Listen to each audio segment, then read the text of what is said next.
जय भोजपुरिया समाज। जी हाँ भैया, अभी के रिपोर्ट में आप सबके बीच बहुत ही बेहतरीन खबर लेके आयल बनी। दूगो गाना के वीडियो सॉन्ग के लेटेस्ट अपडेट, कहीं ऐसे कह सकते नहीं कि खास खबर लेके आयल बनी दू गाना के वीडियो सॉन्ग के बारे में। जी हाँ भैया, चलिए सबसे पहले बता दी ई दूगो गाना के नाम बा दूगो रखले बानी और सेज वाला एज भइल। जी हाँ भैया, जौन की पावर स्टार पवन सिंह और प्रियंका सिंह के आवाज में दोनों गाना बाटे।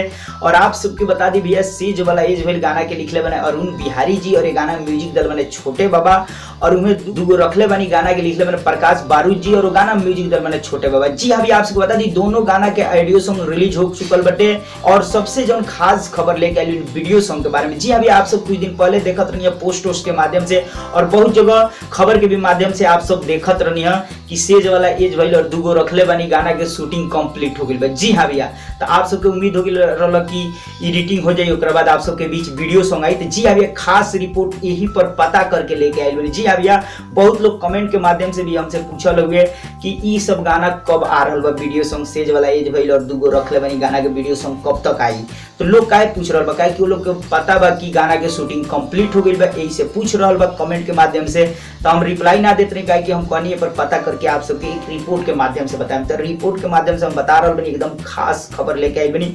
जी हाँ भैया, ये दोनों गाना के वीडियो सॉन्ग के जो खास खबर बा ये बा कि अभी ना आई।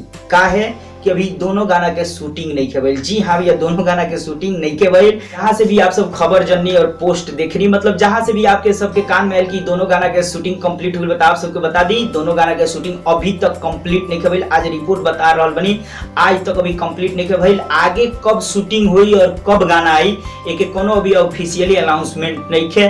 जी हाँ भैया, अभी तक शूटिंग नहीं के भइल। आप सब उम्मीद छोड़ दी कि अभी ये सब भी गाना अपकमिंग सॉन्ग में बाकी पवन सिंह के वीडियो सॉन्ग जो आ रहा में इहो दूगो गाना आई, तभी उम्मीद छोड़ दी काहे कि दूगो गाना अभी आवेला नहीं के, काहे कि अभी शूटिंग कंप्लीट नहीं होइल। आगे अब कब शूटिंग हुई तो हम आप सबके रिपोर्ट बतेबे करम, लेकिन अभी के खास रिपोर्ट ये है भाई दोनों गाना के कि अभी शूटिंग नहीं खे भइल भैया। तो अभी तो अइबे ना करी, जब शूटिंग नहीं होइल तो आई कहां से। अभी शूटिंग डेट निर्धारित हुई जब भी, और जब भी शूटिंग होके तब नु भैया आई। लेकिन आप सब चाहे पब्लिक के मन में रहल कि गाना अब आई काहे कि शूटिंग कंप्लीट हो गई। बता जी हाँ भैया, शूटिंग कंप्लीट नहीं खे भइल, बस अभी फिलहाल ही गाना आवे वाला नहीं है। ई दू गाना से जुड़ल ये खास खबर रहल तो जौन बता देनी। अब आप सब का कहल जाते नहीं भैया, आप सबके जौन भी कंफ्यूजन रहल दूर करनी है रिपोर्ट के माध्यम से। ये आप सबके रिपोर्ट कितना पसंद है जरूर कमेंट करके बताइए। चलते चलते वीडियो के लाइक करिए और ज्यादा से ज्यादा वीडियो के दबा के शेयर करिए।